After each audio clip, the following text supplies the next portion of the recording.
Hello बच्चों, welcome to grade upgrade. आज हम क्या पढ़ने वाले हैं, क्या आप गेस कर सकते हो?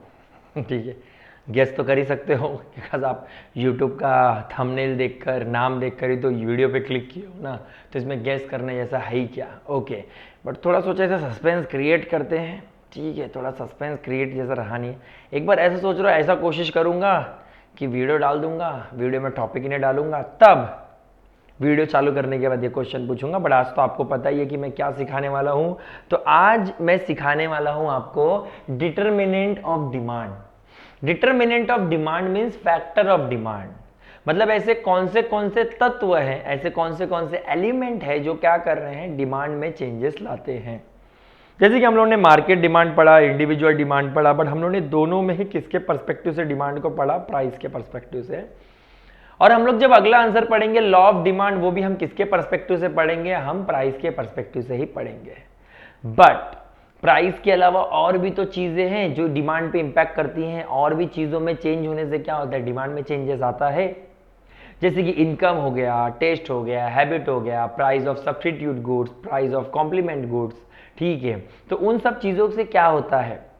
तो हर एक पॉइंट में तुमको मैं बताऊंगा कि यहां पर इस पॉइंट में इनवर्स होगा या डायरेक्ट होगा, मींस इनडायरेक्ट या डायरेक्ट होगा। तो ध्यान से सुनते रहना, बिकॉज कभी एग्री, डिसएग्री या filling the blanks, true false कहीं पर दिख गया तो आपको याद रहेगा। ओके, जैसे कि सबसे पहला पॉइंट दिया है प्राइस।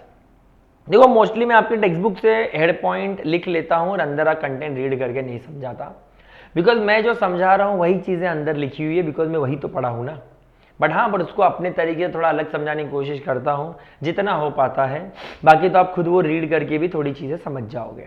ओके, और हाँ, जो वो थोड़ा डिफिकल्ट होता है, जो आपको उधर का ही समझना चाहिए, वो मैं उधर से ही आपको समझा देता हूँ। एक्स्ट्रा बताने जाऊँगा तो आप क्या हो जाओगे? कंफ्यूज हो जाओगे। जैसे कि सबसे पहला दिया है प्राइस। जैसे कि price is one of the key factor that decide the way of demand, either it is going to increase or it going to decrease. जैसे कि हम लोगों ने सिंपल सा फंडा समझा, किसी भी चीज का प्राइस जैसे जैसे बढ़ते जाएगा उसका डिमांड वैसे वैसे कम होते जाएगा, और जैसे जैसे प्राइस कम होते जाएगा वैसे वैसे डिमांड बढ़ते जाएगा, because it's a human tendency. अब ये ह्यूमन का टेंडेंसी होता है कि भाई यार, अब भैया जी कुछ चीज सस्ते में दे रहे हो, अगर भैया जी को सस्ते में चीजें देंगे तो उसकी डिमांड बढ़ने लग जाती है, और भैया जी जैसे ही चीजों का प्राइस बढ़ाने लग जाते हैं, बोलते हैं ठीक है भैया जी, दूसरी दुकान में जाते हैं। ठीक है, आपका डिमांड अब गिरने की बारी आ चुकी है। तो प्राइस का सिंपल सा फंडा समझ गया, the more price rise the less is demand, the less is price the more is demand. Okay, अब सेकंड पॉइंट पे आ जाते हैं, इनकम, वेतन। अब देखो, ये चीज आपको समझाने की जरूरत तो है नहीं, किसी भी इंसान का जितना ज्यादा इनकम होता है उसका डिमांड क्या होता है? उतना ज्यादा होता है। और किसी भी इंसान का इनकम कम होता है उसका डिमांड भी क्या होता है?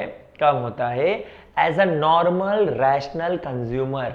ठीक है, कोई हंसी मजाक के लिए, अरे नहीं सर मेरे दोस्त का 10,000 पगार है और वो आईफोन खरीदता है, ऐसा नहीं बेटा। रैशनल कंज्यूमर की बात कर रहे हैं। एज अ नॉर्मल कंज्यूमर हमारा टेंडेंसी, ठीक है, हमारा टेंडेंसी, जैसे कि 10,000 जो कमा रहा है, उसने जो आईफोन का डिमांड किया वो आईफोन का डिमांड नहीं है, बिकॉज एबिलिटी टू पे नहीं था, उसने लोन लिया, ईएमआई भर रहा है वो।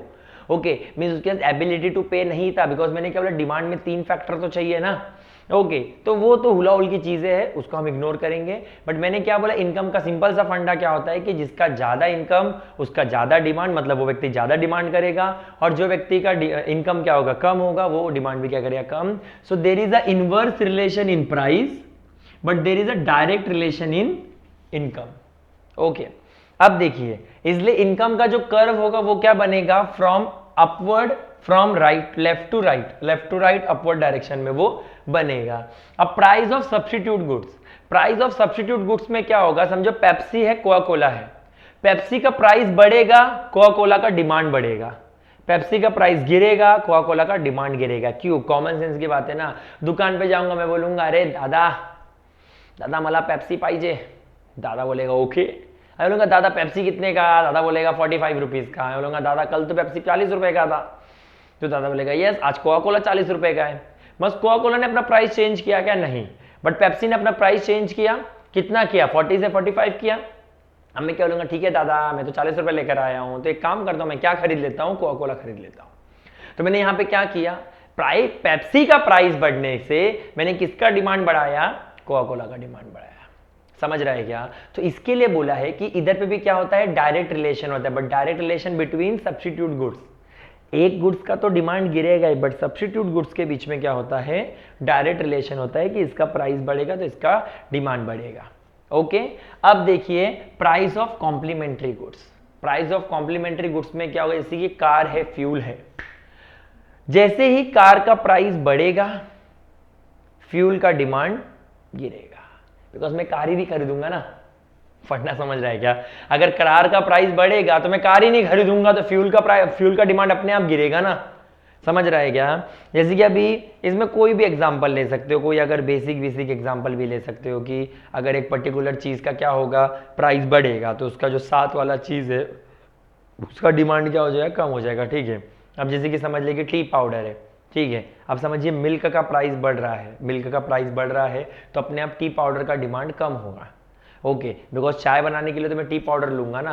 अभी तुम बोलोगे कैसे, क्यों? अरे तुमको देखो, पहला पॉइंट तो सिंपली समझा ना कि किसी भी चीज का प्राइस बढ़ेगा तो डिमांड गिरेगा, तो अगर मिल्क का प्राइस बढ़ेगा तो डिमांड गिरेगा, सही कि नहीं? तो अगर मिल्क का डिमांड गिरेगा तो टी पाउडर का भी डिमांड गिर जाएगा ना। अब तुम बोलोगे सर मैं काली चाय बना के पीऊंगा, मस्ती नहीं।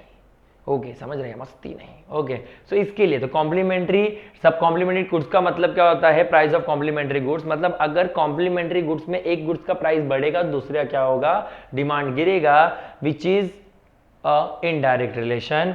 Now nature of goods. Nature of goods मतलब क्या, देखो अगर कोई भी चीज मेरे जरूरत की होगी, कोई भी चीज मेरे जरूरत की होगी तो उसका प्राइस बढ़े या गिरे मेरा डिमांड उतने का उतना रहेगा। Means there is no direct, there is no inverse, there is the normal demand. Okay, जैसे कि देखो ना, अगर दवाई, अब मेरी तबीयत खराब है, ठीक है, मुझे बहुत जोर से बुखार आया है, okay, means I have a high fever, तो मैं ऐसे नहीं सोचूंगा ना यार चलो मैं जाता हूँ दवाई लेने, अरे बाबा प्राइस 200 से 300 हो गए, काम करता हूँ आज बुखार की दवा नहीं लेता हूँ, आज बुखार की दवा छोड़ते हैं, आज मन नहीं है, इसे हम कल देखेंगे। ये तो नहीं सोचूंगा ना मैं क्या करूंगा, मैं दवा खरीदूंगा ही। अगर उसका प्राइस कम हो गया तो मैं ये तो नहीं बोलूंगा यार भाई देखो आज मैं एक गोली नहीं 2 गोली खाऊंगा, आज तेरा भाई 2 गोली खाएगा। ये लॉजिक भी तो नहीं लगाएंगे हम लोग। मतलब अगर कोई भी नेचर ऑफ गुड्स क्या होगा, अगर नेसेसिटी होगा तो उसका प्राइस गिरे या बढ़े हम उसे जरूर खरीदेंगे। ओके, अब देखिए अगला क्या है मेरे पास, size of population. Okay, size of population common sense की बात है, जिस भी कंट्री का पॉपुलेशन ज्यादा होगा उसका डिमांड क्या होगा, ज्यादा होगा। जिस भी कंट्री का साइज ऑफ पॉपुलेशन कम होगा उसका डिमांड भी क्या होगा, कम होगा। Means there is a direct relation in size of population. Now expectation about future price.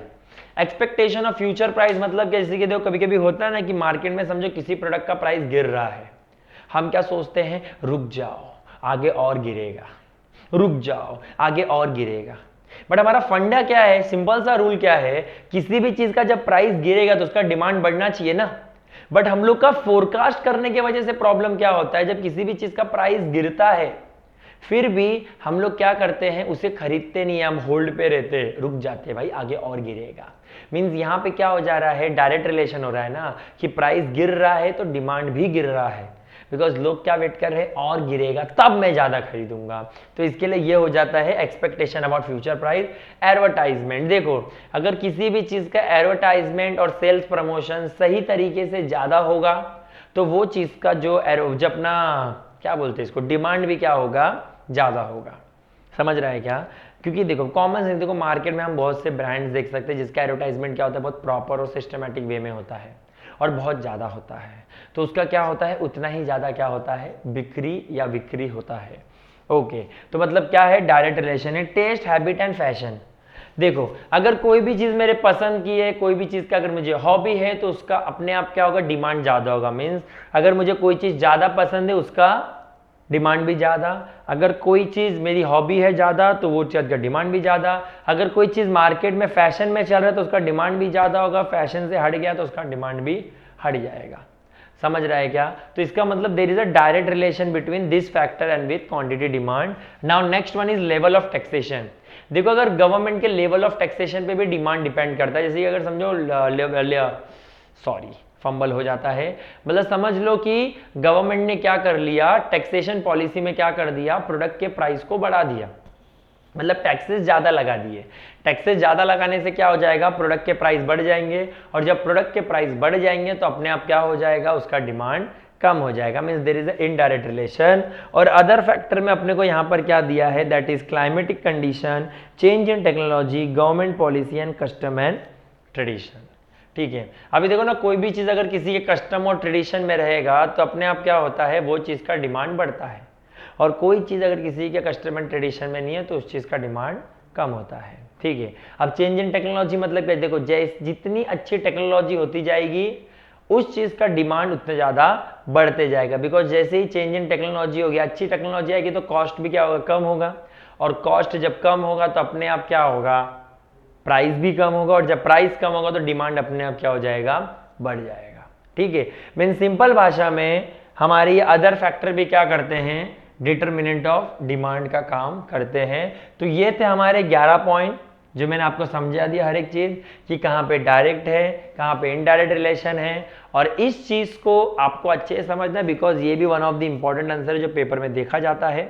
अब इसमें 2 आंसर बचे हैं, दैट इज एक तो लॉ ऑफ डिमांड और change in demand and variation demand. Okay, तो इसके 2 अलग अलग वीडियोस बन जाएंगे, मतलब एक एक अलग अलग वीडियोस बन जाएंगे, और आपको ये डिमांड का चैप्टर खत्म करेंगे, और उसके बाद हम लोग इलास्टिसिटी ऑफ डिमांड चालू करेंगे। ठीक है, तो चलिए फिर ये वीडियो का आंसर खत्म हुआ है। अभी हम नेक्स्ट वीडियो में मिलेंगे एक नए आंसर के साथ, एक नई कहानी के साथ। Till then take care, bye bye, like share and subscribe करें ग्रेड अपग्रेड को, एंड शुक्रिया वीडियो देखने के लिए। Bye bye.